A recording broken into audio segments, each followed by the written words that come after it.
Hey everybody, it's time to get started with the online marketing quick start marketing for e-commerce presentation. All right, we're going to start with part one, which is getting your e-com marketing ducks in a row. So let's dive in. I have fewer special guests this time because I want to help you focus on some key principles and activities that will gain you immediate sales and not get too distracted by shiny things. And for those of you who attended either of the other two sessions in this mastery series, part one is going to look familiar because before we get to tactics or actual marketing activities, we're going to talk about planning and strategy. Marketing is a conversation with your customers. I'm going to bring this up again and again. You're going to get so tired of it. But right now, I'm just going to say it. I'm not going to explain it. The whole workshop today is going to explain it. Just stick it in your brain and ponder it as we go through today. Marketing is a conversation. It's a two-way street. Everybody thinks that if they build an e-commerce website, they'll get e-commerce sales, but that's not necessarily the case.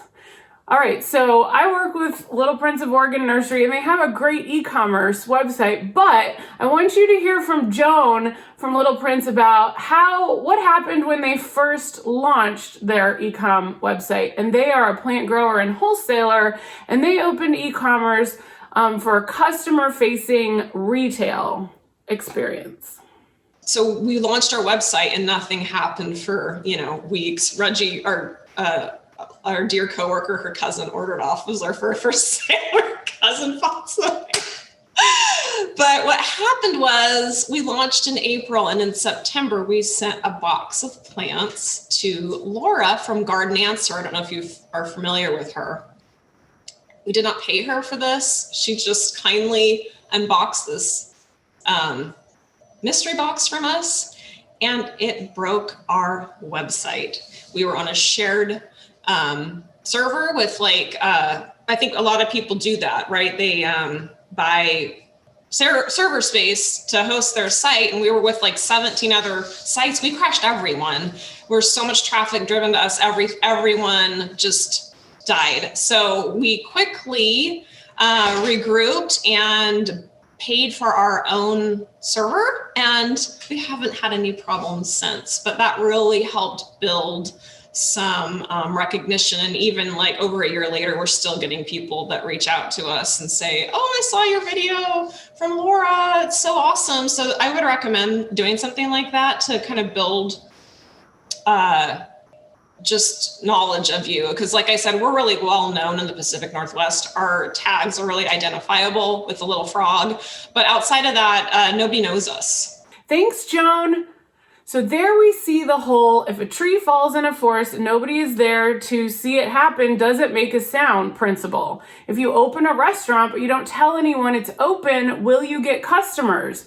Maybe. Potentially you'll get some foot traffic and some customers wandering around you, especially post-COVID, depending on where you are. So what's the equivalent of foot traffic for an e-commerce store? It's web traffic. This probably seems like it would be really obvious, but in order to get web traffic, you need to actively send people to your website. That's where marketing comes in. All right, so there are about 90 gabillion ways you can market your e-commerce site. And at this point, I'm going to make a distinction between marketing and advertising. And when I talk about marketing, I'm talking about things you can do in-house to drive traffic to your website that don't involve paid placement. So paid media and advertising are definitely legitimate ways to get e-commerce traffic, but I am not going to talk about those today, in part because advertising isn't really much of a conversation. I think of it more as pushing content to customers. And so we're not going to dive into that today, but it is a way to get traffic, but that's not what we're going to focus on. All right, so marketing tactics. Here are just a few. Email marketing, social media, Facebook, Instagram, Pinterest, posts, not ads, community info board participation, Google My Business listings, SEO or search engine optimization, the transactional emails that you send your customer, like your order's ready for pickup or we've received your order, that kind of thing. SMS, which is text message marketing, and printed material given with your order pickup. So that's a lot of marketing tactics. That's a lot of ways you can drive traffic to your e-commerce website. All right, so given that there are like a billion ways to do e-commerce marketing, you'll need to pick a few areas to focus on so that you don't get overwhelmed and so that you actually make a difference. So if your marketing engine is not really running very well right now, start with these focus areas: email marketing, social media, transactional emails, Google My Business, and printed material with order pickup. And out of all of those, I would say that social media would be the kind of the lowest on the totem pole. You still want to do a little bit of it, but I would call it the lowest. So what is printed material given out with order pickup? Well, we have Liz Lark-Riley from Rockledge Gardens in Florida talking about a fun thing they've started doing and including with their pickup orders.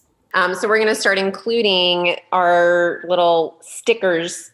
These are our little plant fun stickers. So I think this is the shirt that you have. Mm-hmm. So we're going to start putting those in the bag with the receipts. And then we also have them now up at the checkout for now that we're reopened to give to kids and anybody who's needs a good fall pick me up. That's a good, that's good for the curbside pickup power up. Like, how do you get more out of what you're doing and to have something like that they can put on their car or use or whatever and enjoy it and spread the word. So. Yeah. And they're kind of, we're establishing a collect them all scenario because they'll get one sticker and, if they do multiple orders, I think it could be fun. We're also going to send these with our gift cards that come through that are ordered online and things like that. Thanks, Liz. Those stickers continue the conversation and open the door for your customers to have conversations with their friends and colleagues, depending on where they display the stickers and what they do with them. Now, when you have the first areas up and running full throttle, you can graduate to a few more tactics: SEO or search engine optimization. And that is a whole subject on its own, but it basically helps. What you do with SEO is you put specific content into your website that helps the internet read your website so that when people are searching for you, they can find you.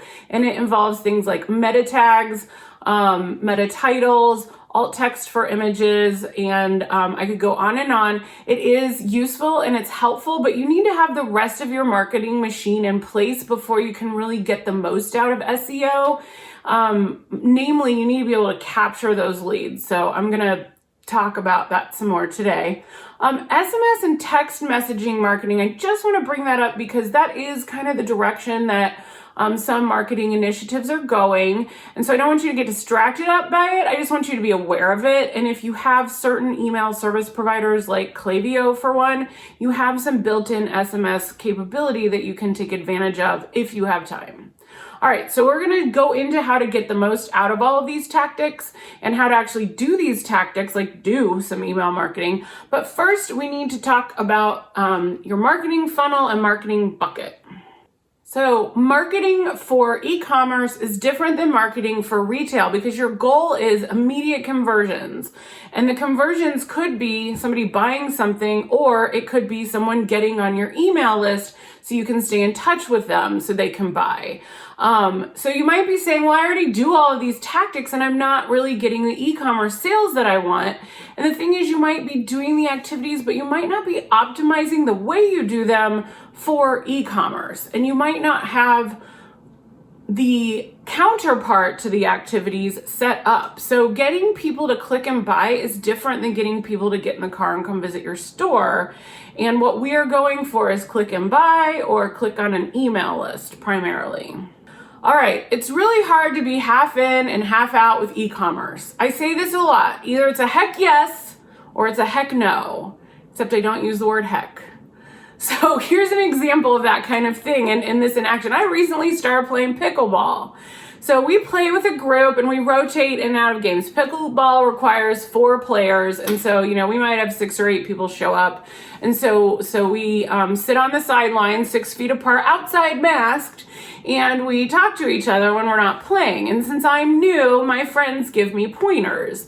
And last week, one of them said to me, Katie, you either got to play up at the net and just hit it right back, called volleying, or play at the back and let the ball bounce and then you return it. You can't hang out in the middle, Katie. You're going to miss everything.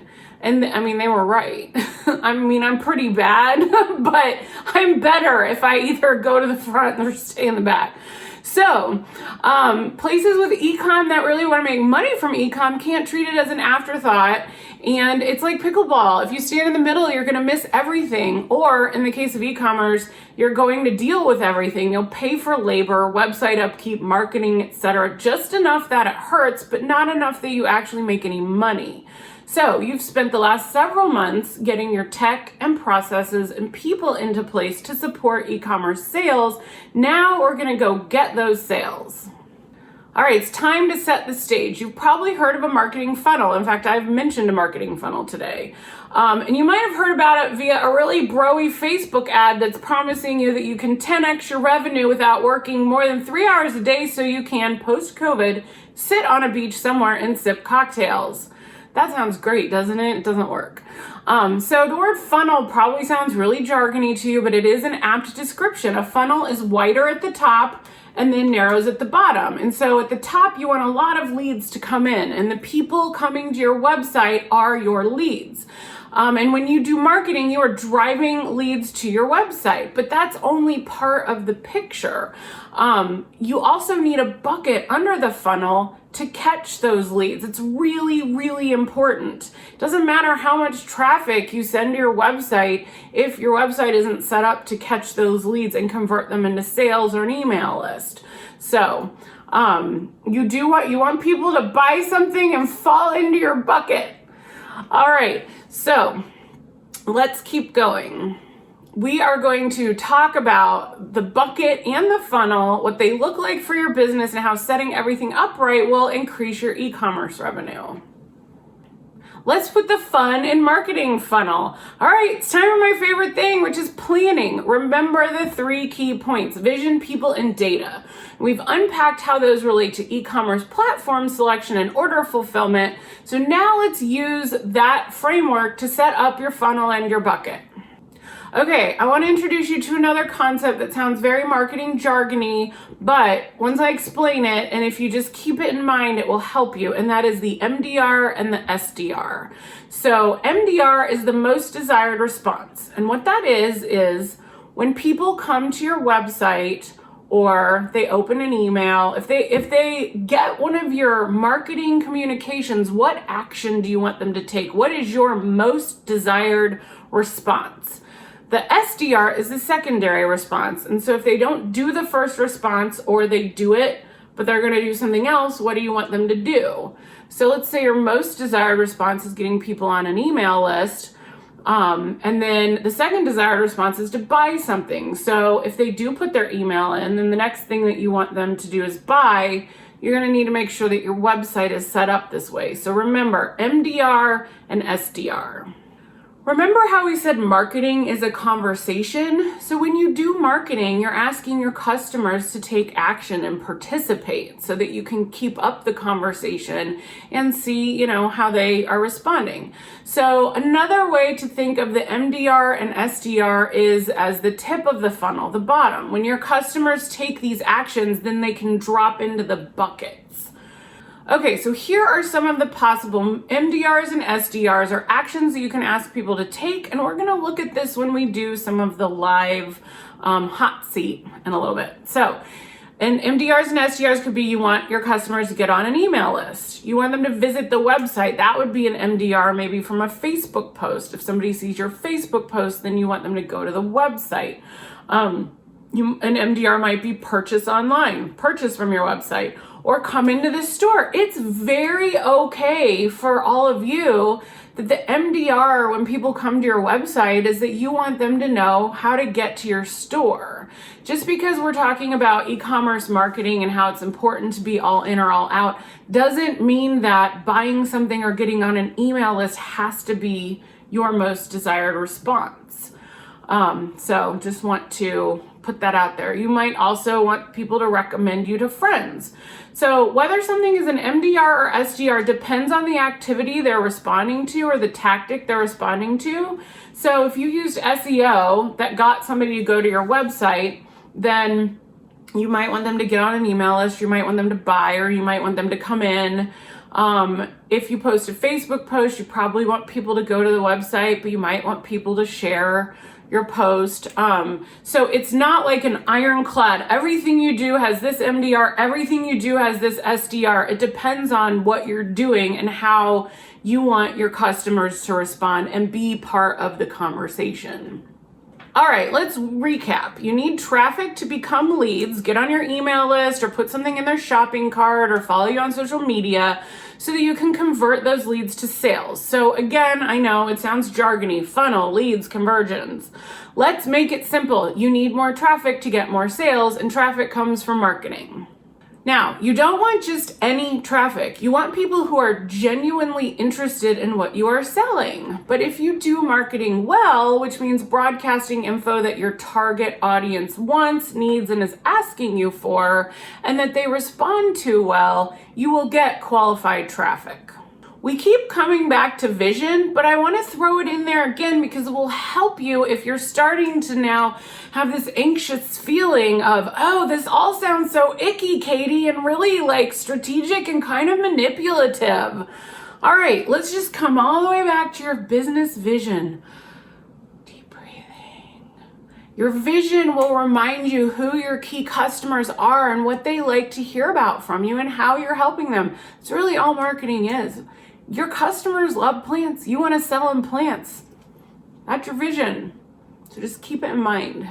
Remember what I said in the beginning, marketing is a conversation with your customers and your potential customers. It has nothing at all to do with people who are completely uninterested in what you have to offer and people who will never be interested. That to me is a really freeing idea. I don't have to worry about speaking to, pleasing, or helping everyone. I just have to worry about my people. You guys are my people. The people who want what I'm offering. And then I have to make it easy for them to get it. And that's the fun part. And we're going to talk about that some today too. Okay, now you know that you're going to be pushing traffic to your website so that you can convert that traffic into sales.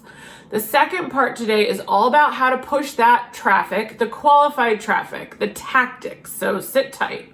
This is the part where if you've been zoning out, I want you to, as my art teacher would say, eyeballs on the screen, guys.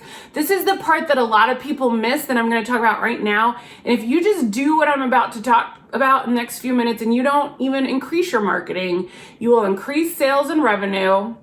And so what is it? This is getting your funnel set up, making sure there aren't a bunch of holes where it'll leak, and that the funnel is actually positioned over your bucket. All right, so how are you gonna do this and set up your funnel? You're gonna do a DIY digital audit to discover tweaks that you can make to your website to make sure that your traffic to your website converts into sales. If not right away, then eventually. So part one is to cover the very basic questions that customers will ask you when they visit your site.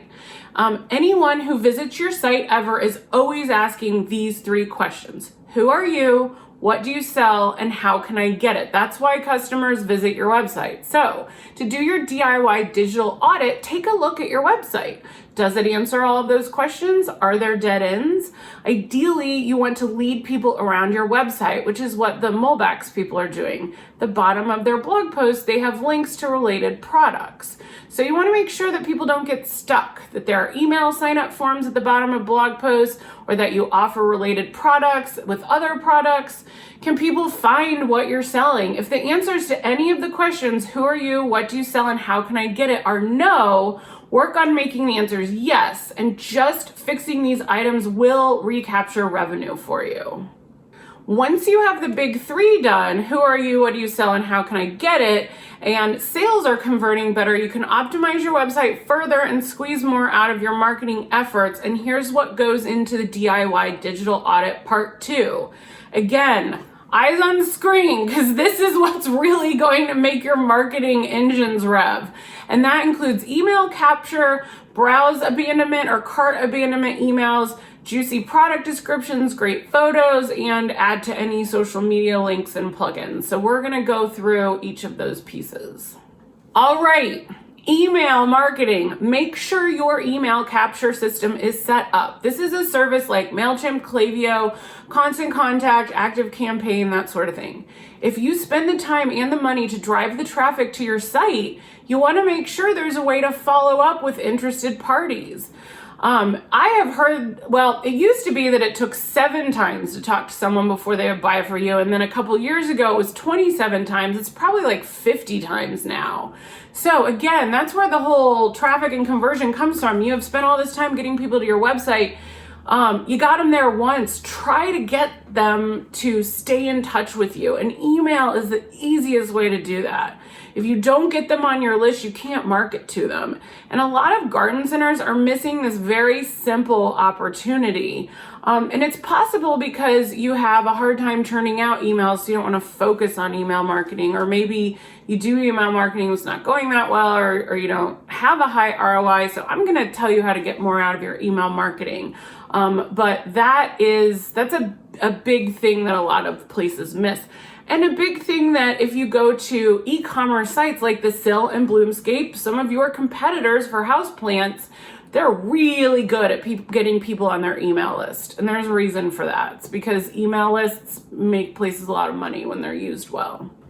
Another way to optimize your sales funnel and drop people into your bucket is to set up email workflows such as browse abandonment or cart abandonment.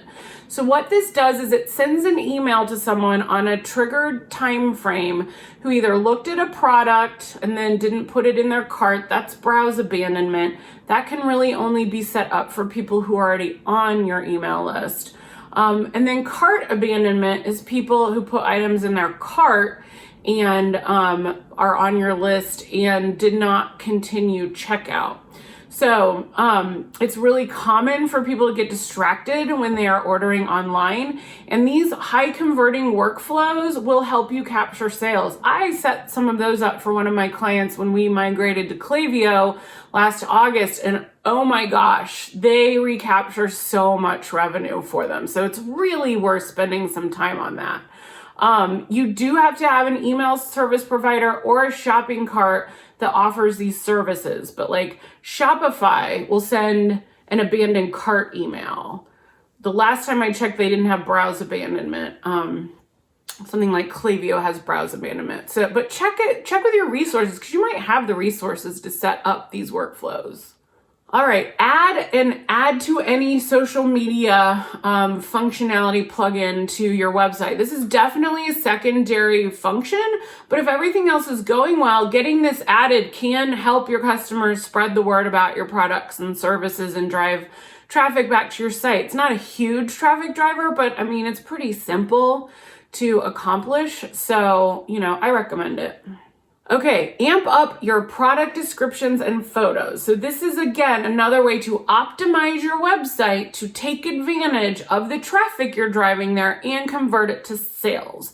So juicy product descriptions filled with benefits help sell your products. Great photos are also essential, and I know it's hard to come by. There are starting to be some more services to offer these, and I will talk about those in the chat. But here's an example. If you're like, oh, do I really need to have a good photo? So if you get a cookbook, and I'm literally recording on a stack of cookbooks right now. If you have a cookbook and it doesn't have any pictures or only some of the recipes have pictures, you probably mostly cook the recipes with pictures. Because you're excited and you want to do it. So that's how pictures work on e-commerce. You want to use your product descriptions and photos to get customers excited about what you're selling and help them visualize it in their gardens.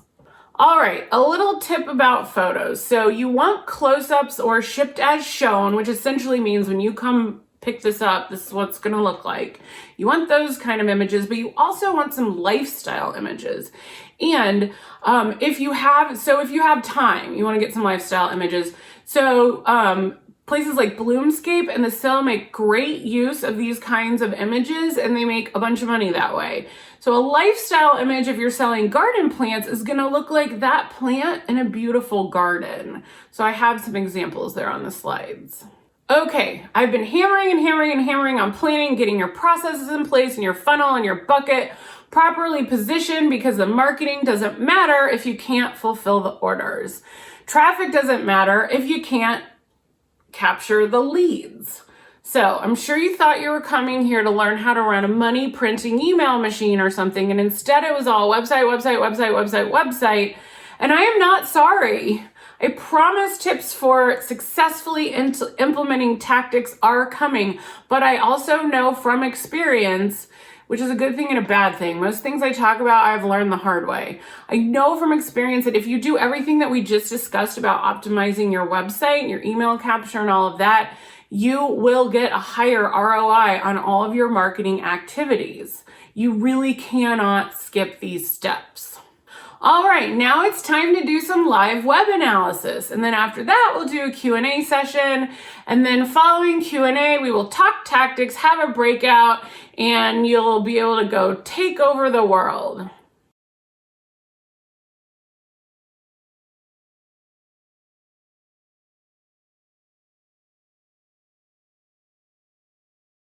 Okay, wow, we have already covered a lot.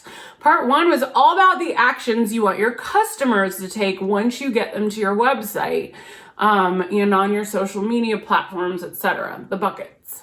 Now let's work on your funnel. How do you get people into the funnel and moving through it? I know a lot of people struggle to get marketing communications out the door on time, but I know also other people that do it really well. And the people who are consistent have a secret. I'm going to tell it to you. They batch produce their content. They do it all at once. They don't get up every morning and decide what to post on Facebook or Instagram. They don't decide on Monday what the Friday email will be. That's because they know they'll run out of time and they won't get it done. So here's what batching looks like. I'm going to go through a little function flow diagram I made for you. All right, so this is our content batching function flow diagram, and I have this divided into sections. So this is how I get a lot of content created at one time without having to stop and start and stop and start. There is a longer version of this video as part of your handout, and you will find it here, this content batching explanation and tool walkthrough explainer video. And in that video and in this section, I am going to talk about the email editorial calendar and the image master tracking sheet, but I'm not going to go through those during the presentation because it would take too long. But those are the documents that I mentioned. All right, so content batching. The blue parts are planning and tracking. The black parts are image creation. The orange parts are building the campaigns, and green is testing and scheduling. So it literally just flows in this order. Fill out the content brainstorm, and in your handout, there's a section with content ideas, and then January, February, March, April, May, June. The months, so you can write down the types of topics, products, etc., that you want to talk about in certain months because you know now what you want to talk about. Then you can fill out that bigger editorial calendar and be more specific about what you want to talk about.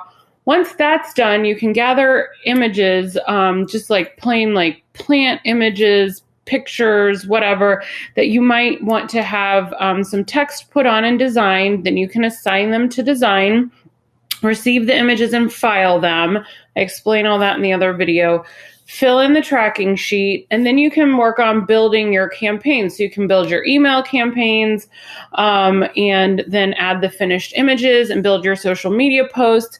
And you can get all of this done and tested and not scheduled. And you can schedule it a little closer to the time. But by making it in batches, you can produce a month at a time or 3 months at a time and not worry about getting behind. Because if it's all 90 or 95% done, and just waiting for you to press go, you're a lot more likely to get your communications out on time. And then closer to the time, you can schedule your social media posts, retest, check all the links, and schedule your email campaigns, and then update the status on the editorial calendar so that you know what the status is of all of your marketing communications. So make sure you watch the longer video that's linked in your handout, and I will show you how to use those tools to batch your content.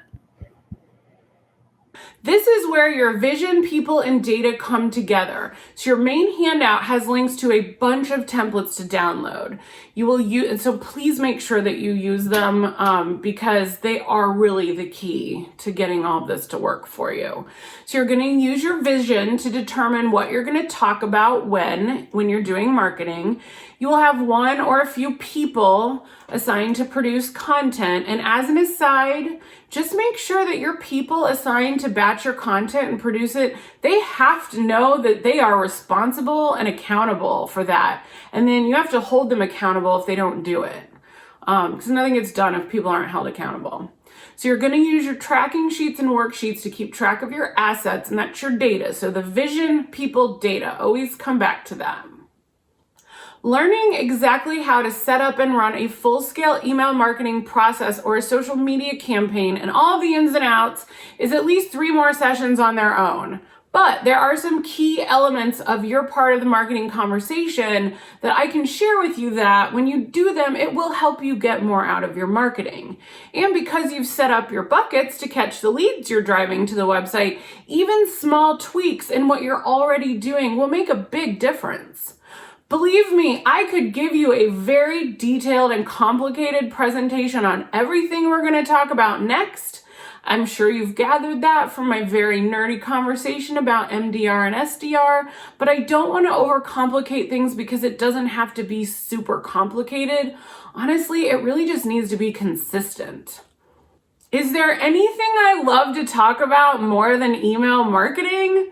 Probably not. Well, maybe Harry Styles. I do like to talk about Harry Styles.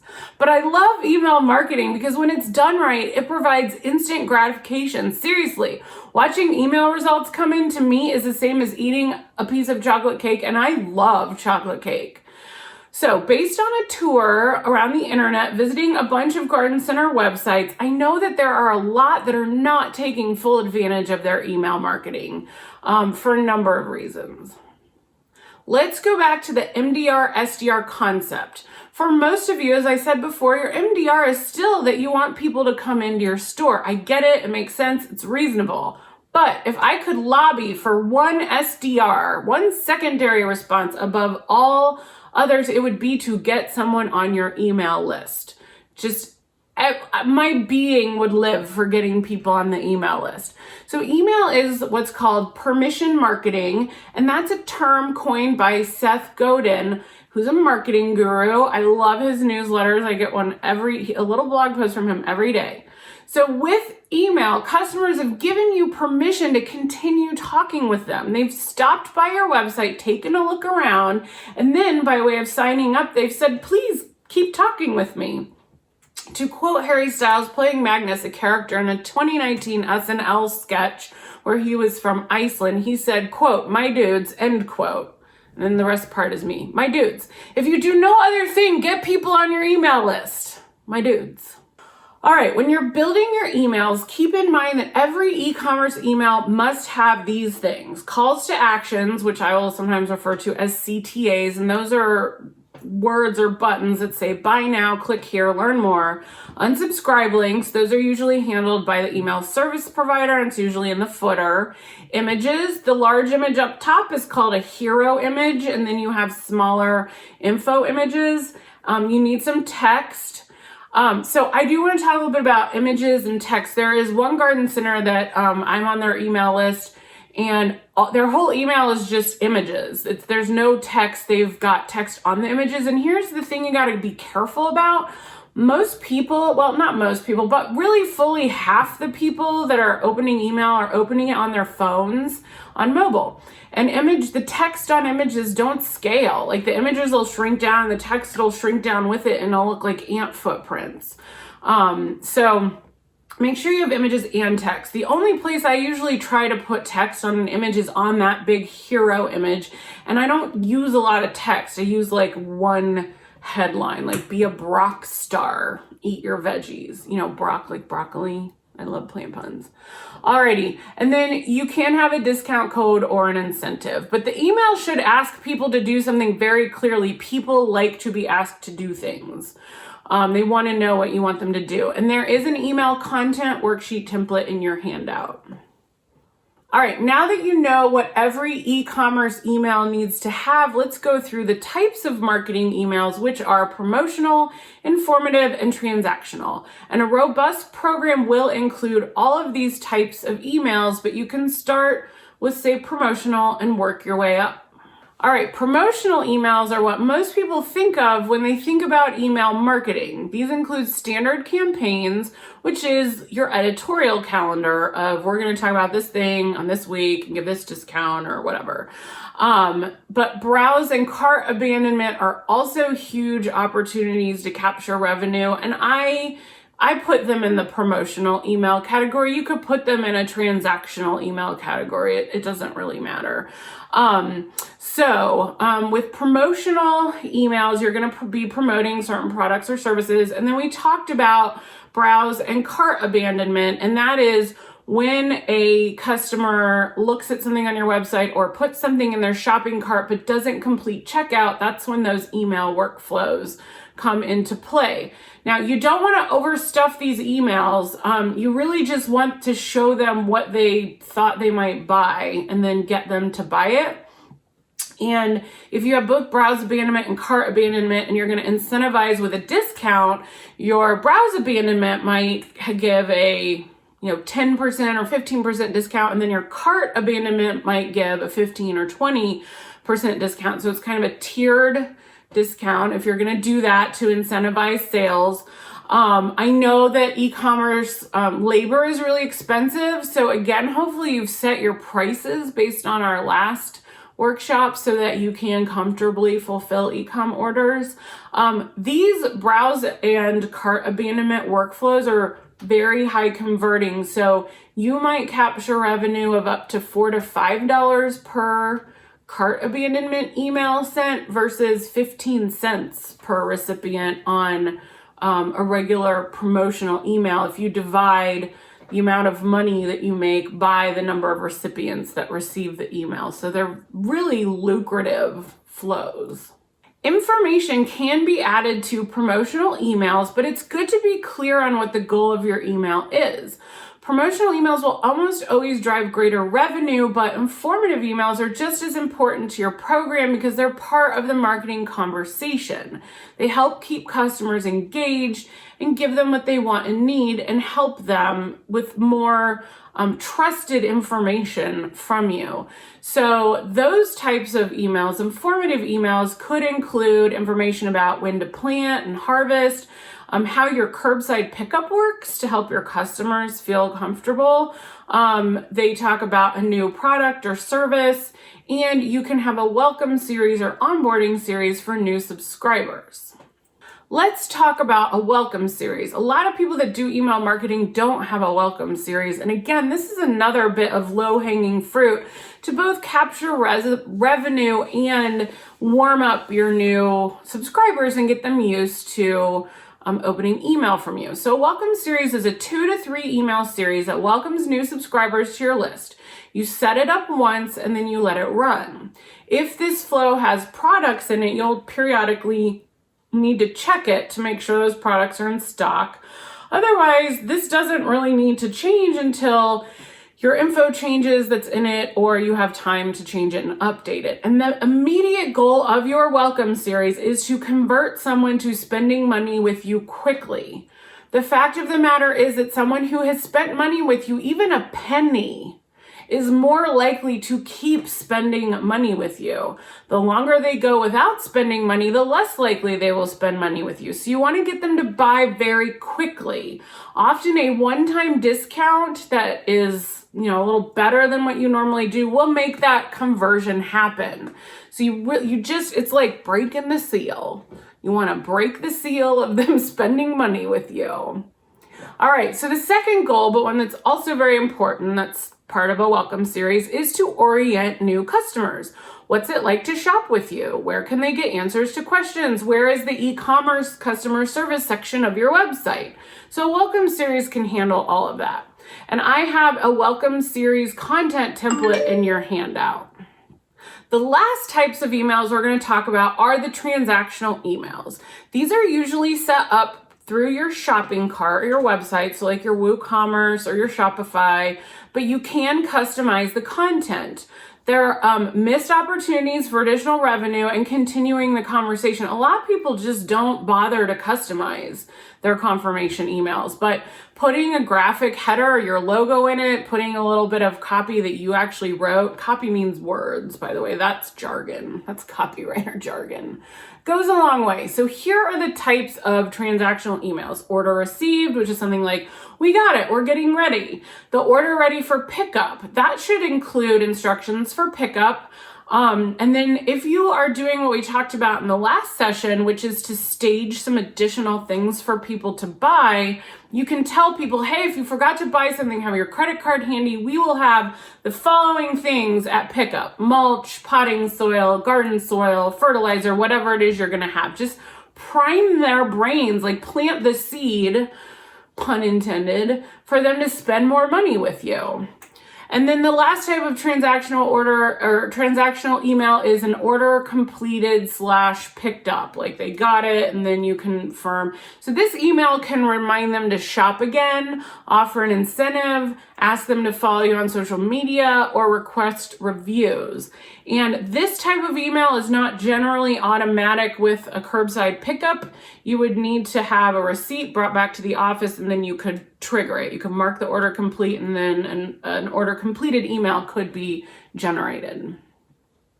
And let me say that everyone always is really worried that they're emailing too much, but in reality, they're not emailing enough. All right, geek alert. We're going to talk about the customer win back. All right, so some of you are like, yeah, we're already doing all of this and we just sat through an hour and 20 minutes of all of your talking, Katie. Okay, here's something. If everything's going well and you're not doing it, I highly recommend you do it. And the people that sell POS systems would also be happy for you to do this because it's a way to actually make use of your customer data that you've been collecting. All right, so you can use your POS data and about customer behavior and use it to tailor email. For example, in the email program Klaviyo, when you sync it with your shopping cart or POS, you can create segments of customers that have purchased, say, 4 times or more, and segments of customers who haven't ordered or purchased in 60 days or 90 days or 120 days. Then you can set up communications that are tailored just for those people. One great thing if your in-store POS system is hooked up to your email service provider or your e-commerce store or both is that you can see complete data. So you could see like maybe someone's purchased online but not in the store. If you want them to come to your store, then you can send them an email to incentivize them to come visit you. Klaviyo offers an automated customer win-back workflow, and you can set this up, and then if someone hasn't purchased in the time frame, like they haven't purchased for 60 days or something, they will be sent an offer, and you choose the offer. Like, do you want to give them 15% off? Do you want to give them a free gift? Whatever it is, you can incentivize them to come back. And then the converse is true. If you have people that are spending a lot of money with you, they're the most likely to keep spending a lot of money with you. So give them a one-time offer just for them so they feel engaged and appreciated.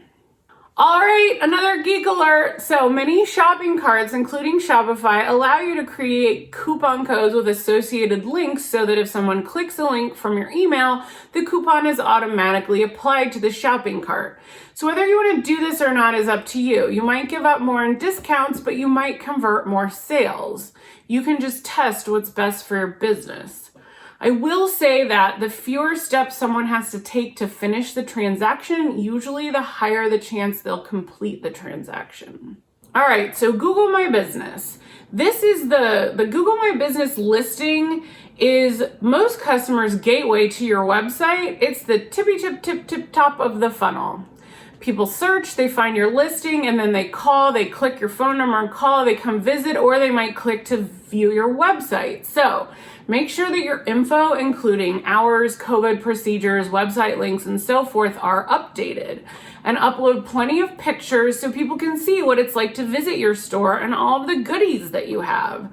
Remember, this is the first time a lot of people will see you. This is before they even get to your website. And I promise they will look at the pictures that you put up. You can also showcase products and services in your Google My Business listing. And it's not hard hard to fill out at all. You just, I think you go to business.google.com and sign in and claim your business. All right, so social media is its own beast, but there are some best practices for e-commerce social media that you might or might not be doing. And I see a lot of places that they do social media, but they don't do these things. And so this will help you capture more e-commerce revenue. So relate your posts to other marketing activities. Don't necessarily post about like barbecuing and then send an email about crocus. Like try to get it all to work together. Take advantage of any email marketing integration that's offered. This can help you with list building. And I know I said I wasn't going to talk about advertising, but just a little bit. A lot of email marketing software will offer some lookalike audience capabilities, so you can do some Facebook or Instagram ads. You always want to include links to buy. I don't know how many times I see people put up great content, beautiful pictures, and there's no link. Like if I wanted to get that thing, it would be really hard for me to get it. And so again, reduce friction and then transactions. Use your social media to build the email list. Tell people you have an email newsletter, give them the sign up link. Take advantage of scheduling tools, either something like the Facebook Business Manager, which is a giant pain, or Tailwind or Hootsuite. There's a lot of social media scheduling tools, so you don't have to just wake up and decide what to post. But you can also do like Facebook Lives or take a little tour through the greenhouse. People love videos, and it doesn't have to be slick or fancy. Batch your content just like you do for email. You can also use it to explain what the pickup process is like. Again, everybody is really kind of like, because things are very up in the air right now. So anything you can do with your social media to help people feel more comfortable will benefit you in the long run. Here's how to get more out of your Instagram. And Instagram is great for garden people because of the pictures. So tailor the content to your audience, see what people respond to. It's mostly pretty pictures. For your younger audience, a lot of houseplants. If you have limited time offers, limited merchandise, or capsule kind of collections, Instagram is a great place to do that. And then make use of something like Linktree or link in bio to make your one link in Instagram work harder. So you only get one link, but a Linktree or link in bio then allows you to give other links so that when you post, people can then click and go buy. And there's a lot of different ways to do that, but a lot of people don't even know you can do that. So I want to like plant the seed that you can do that. And then also connect it to your shop. Make sure that the link is connecting to your shop. Okay, now what? That was a lot of information. I'm like tired from recording this. There's tons of follow-up templates, etc. in your handout. Please download and print and use them, download and customize them. I promise it will help you with your whole roadmap and plan. And then you can always hit me up in the Facebook group or via email if you need help, because it is a lot, it's a lot. But then just, I want you to remember to go back to what I started with in the first part, which is optimize your website. There's a good chance there's a lot of revenue you're not capturing because some of your funnel and buckets aren't set up. So before you worry about, oh my God, I need to send 1 billion emails and schedule like 100 Facebook posts, get that other stuff done. It will help, I promise. Okay, it's time for breakouts. So what we want you guys to talk about is what's one thing you've learned today that is new and you want to try, and what questions do you have? And then I'll see you back for our last Q&A.